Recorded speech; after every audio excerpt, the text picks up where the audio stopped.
Akan duduk teman. Kita sudah sampai di minggu kelima. Cepat sekali ya waktu. Dan hari ini Ibu Gembala memberikan saya tema iman yang tegar dikala tubuh mengalami penurunan.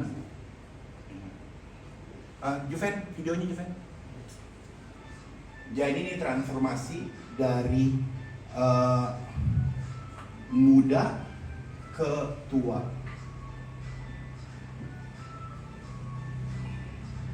Jadi orang yang sama akan menjadi tua. Ini ganti kali. Boleh. Tes. Ya. Jadi tema ini menarik. Karena untuk dibahas karena memperlihatkan kekuatan iman yang bertahan dalam segala kondisi fisik. Kita juga tahu bahwa kalau usia menjadi lanjut, kita akan mengalami perubahan-perubahan. Fisik kita akan menjadi tidak sama seperti waktu kita masih muda. Kita mudah merasa cepat lelah, kadang-kadang juga mungkin mata tidak tajam seperti dulu, atau pendengaran atau yang lain-lainnya. Ayat kita hari ini adalah di 2 Korintus 4 ayat 16. Boleh yang bawa handphone boleh dibuka. Udah dapat? Sebab itu kami tidak tawar hati, tetapi meskipun manusia lahiriah kami semakin merosot, namun manusia batiniah kami dibarui dari sehari ke sehari. Yang menulis ini adalah Rasul Petrus, dan saya melihat bahwa di dalam kelemahan dia di usia lanjutnya, ada satu yang saya lihat bahwa dia itu di dalam pengajaran itu dia mendapatkan informasi-informasi yang menguatkan kehidupan dia, baik itu jasmani atau rohani. Jadi di dalam masa-masa tua kita itu harus lebih banyak membaca firman Tuhan untuk mendapatkan informasi-informasi yang dibutuhkan dalam kehidupan kita. Banyak saya lihat bahwa orang-orang tua yang sekarang kebanyakan sakit-sakitan itu pada waktu masa mudanya tidak menjaga kesehatannya. Tidur pagi begadang, ya kan, makannya nggak bener, makan gula terlalu banyak, ya kan. Jadi di masa tuanya itu tertumpuk semua, itu akan mengalami tubuh yang sakit-sakitan. Jadi di situ dibilang kalau kita sebagai umat Tuhan itu mendalami firman Tuhan, kita di situ bilang katanya, tahukah kamu bahwa tubuhmu adalah bait Allah? Itu banyak artinya.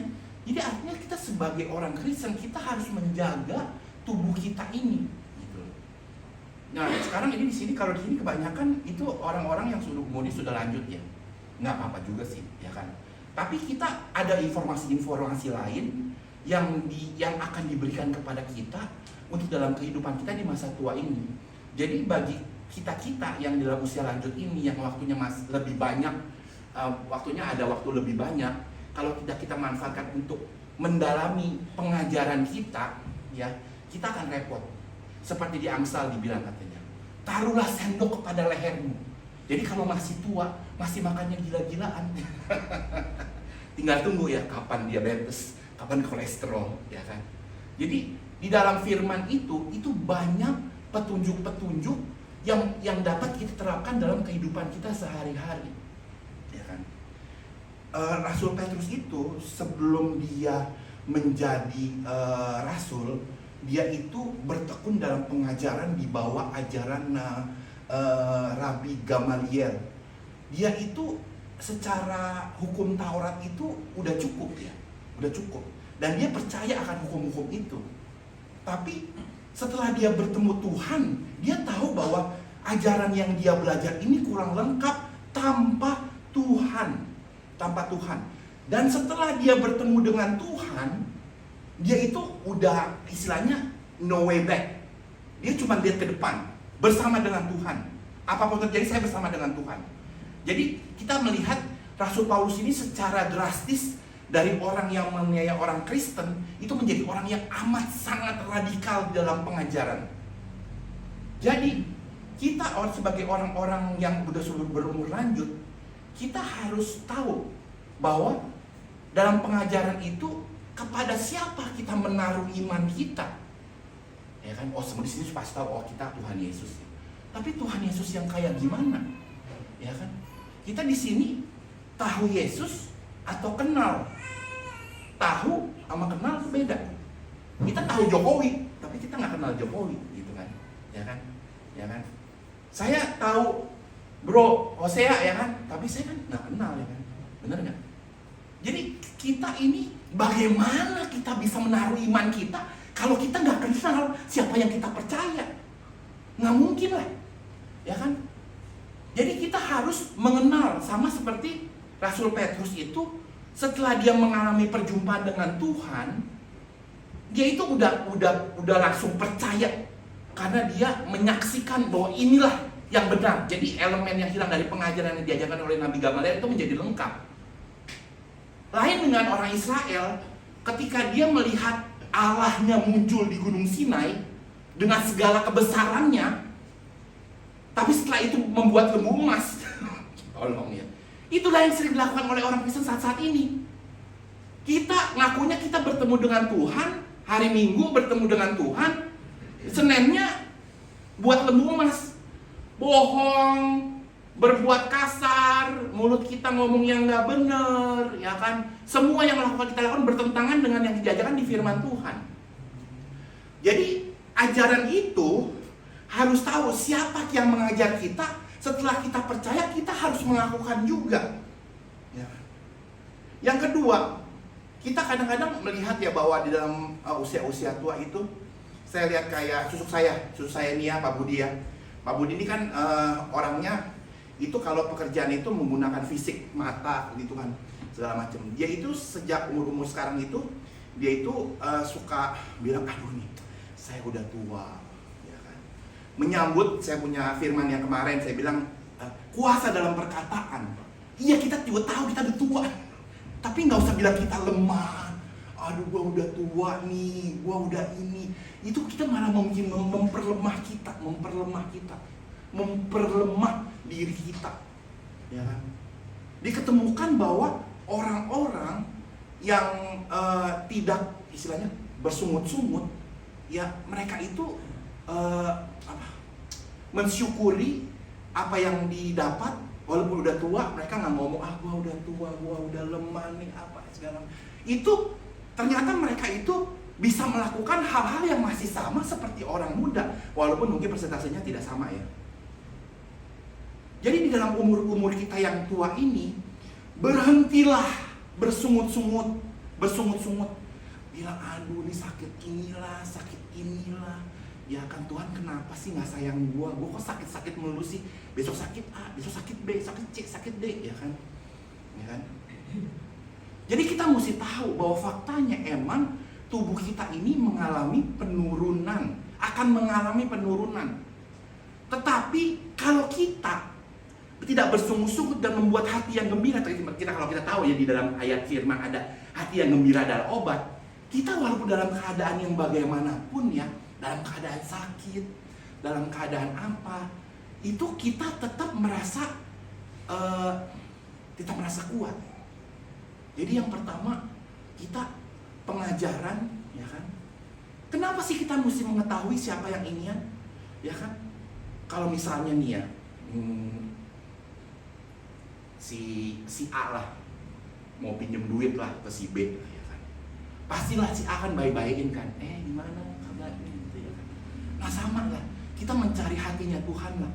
Kita dekat dengan Tuhan, mempunyai relasi dengan Tuhan.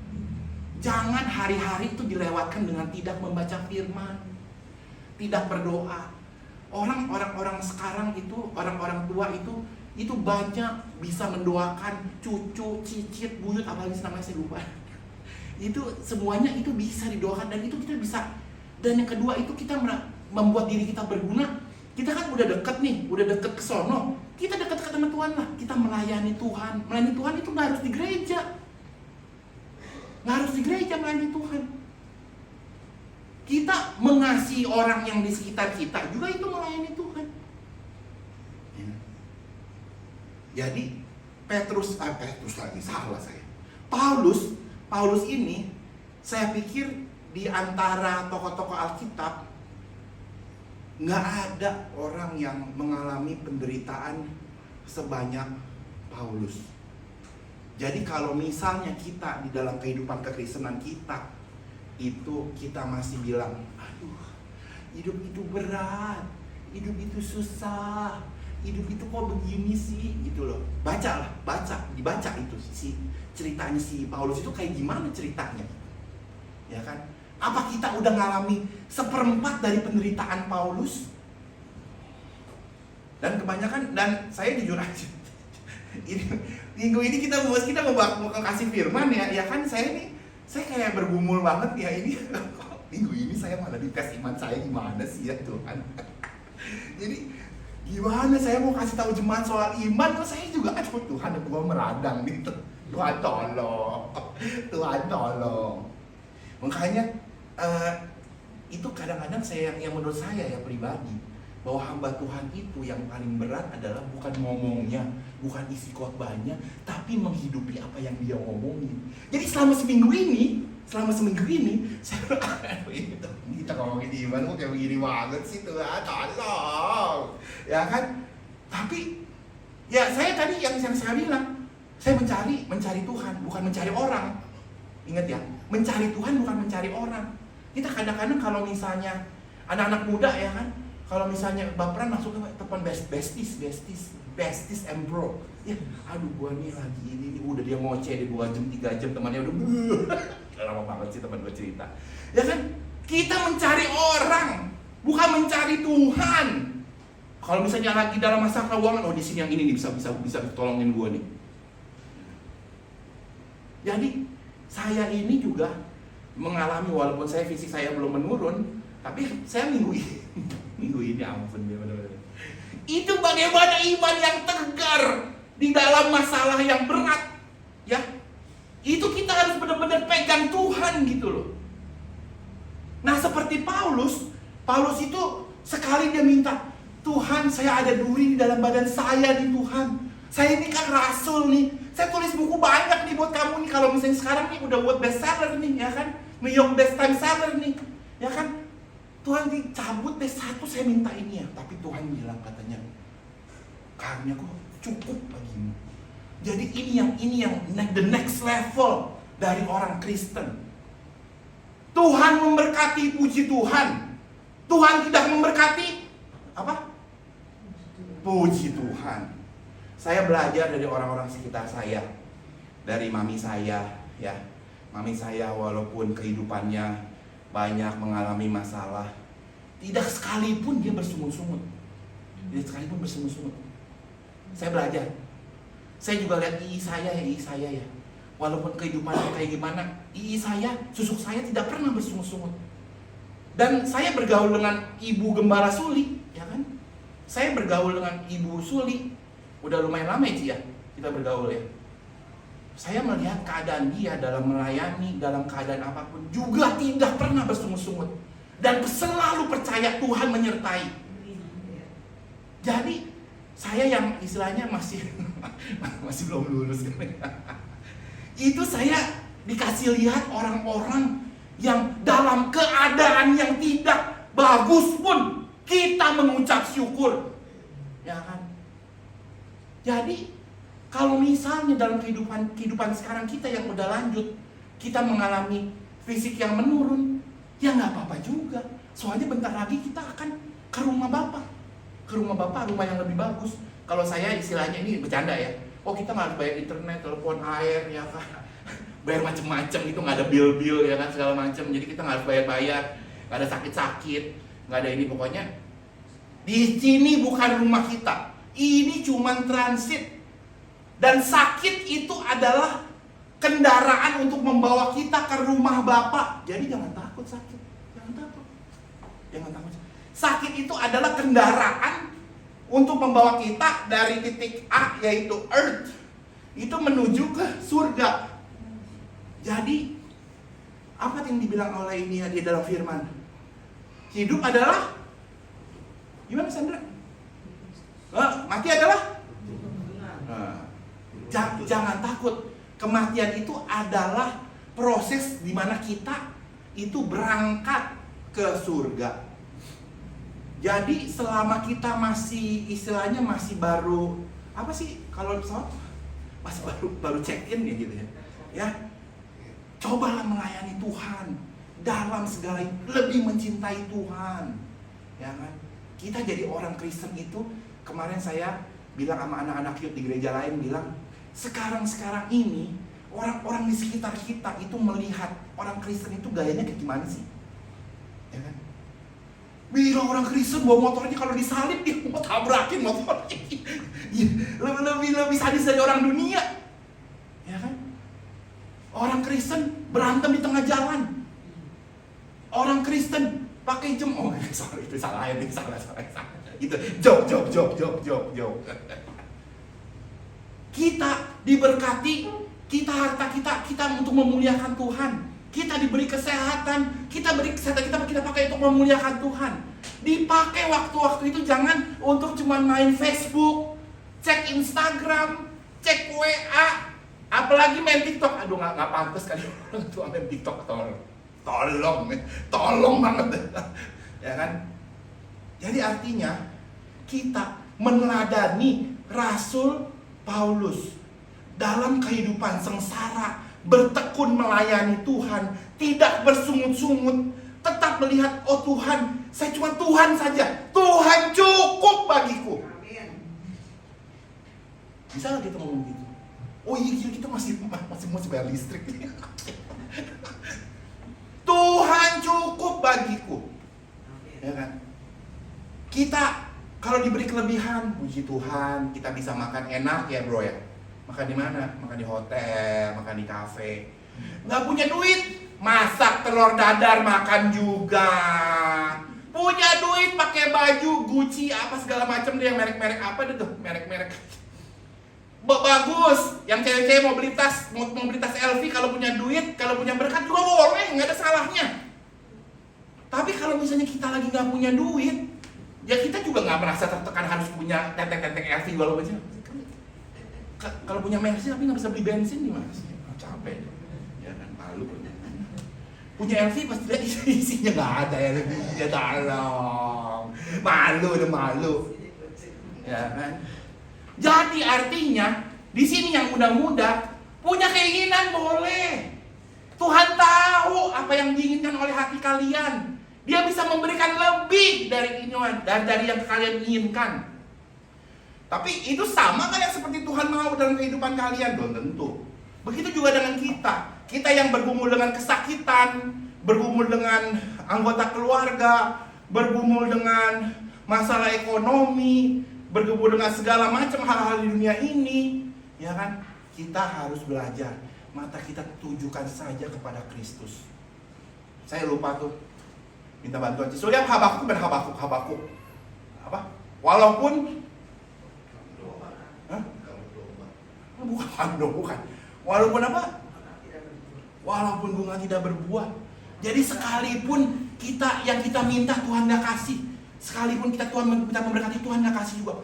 Tuhan tahu yang kita perlukan, Tuhan tahu yang kita butuhkan, dan itu yang saya alami.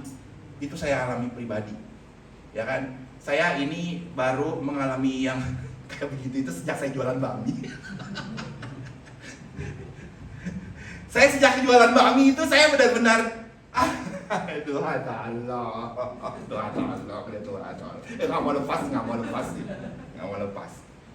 Dulu waktu saya kerja saya sih nggak gitu-gitu banget ya, tapi sekarang sejak saya jualan bakmi, Tuhan Allah. Ya kan? Ada apa di hati kita? Nangis kepada Tuhan. Jangan malu. Luapkan segala keinginan kita, segala perasaan kita lupa sama Tuhan. Tuhan tolong. Dan pada akhirnya, ya kan, kita nggak tahu nih ya cerita hidup kita ujungnya kayak gimana. Tapi kalau kita lihat di film-film Shaolin, ya kan, kalau misalnya jagoan itu kan awalnya kan dikhianati, ya kan, diinian, tapi ujung-ujungnya menang. Kita ada jaminan bahwa kita adalah umat pemenang. Ya kan? Jadi nggak usah ragu, saudara-saudara. Bapak-bapak, ibu-ibu, bapak-bapak, ibu-ibu, kita dalam kehidupan kekristenan kita waktu ini jangan dibuang sia-sia. Jangan banyak main handphone, banyak baca firman Tuhan, banyak berseru kepada Tuhan, banyak cari tahu mengenai Tuhan, banyak berhubungan dengan Tuhan. Dan yang terakhir, cobalah melayani Tuhan. Melayani Tuhan apa saja. Terakhir saya mau kesaksian. Kemarin saya ngobrol sama satu orang. Ini orang saya lihat hidupnya udah enak, udah cukup, punya perusahaan bagus, karyawan juga banyak. Tapi anaknya itu saya baru tahu tuh, saya baru dengar kemarin, itu namanya indigo. Indigo, bebe. Indigo. Siapa di sini yang tahu indigo? Nah, itu cari tahu ya, cari tahu indigo. Jadi artinya setiap kita itu ada salib. Kalau kita ada salib, kita itu sharing sama seperti Kristus. Dalam kehidupan Kristen itu nggak semua enak, diberkati apa semua. Kita ada salib. Ingat ya, kita orang Kristen ada salib. Jadi untuk menutup firman Tuhan hari ini, jangan buang-buang waktu. Jangan takut akan kehidupan ini. Juga jangan takut kalau misalnya kita kenapa-napa, karena Tuhan itu selalu beserta kita. Dia iya dan amin, Alfa dan Omega, pencipta kita. Dia mampu membawa kita kepada hidup yang akan datang, yang lebih cemerlang dari hidup kita yang sekarang.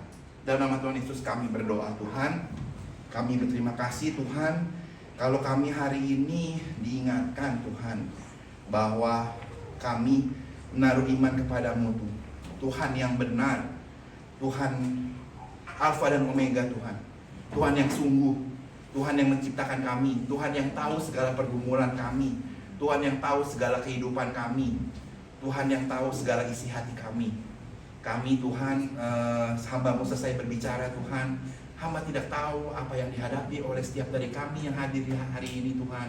Tapi hamba tahu Tuhan, bahwa Engkau selalu berserta dengan setiap kami, dan sanggup Tuhan menyelesaikan segala apapun yang ada di depan kami.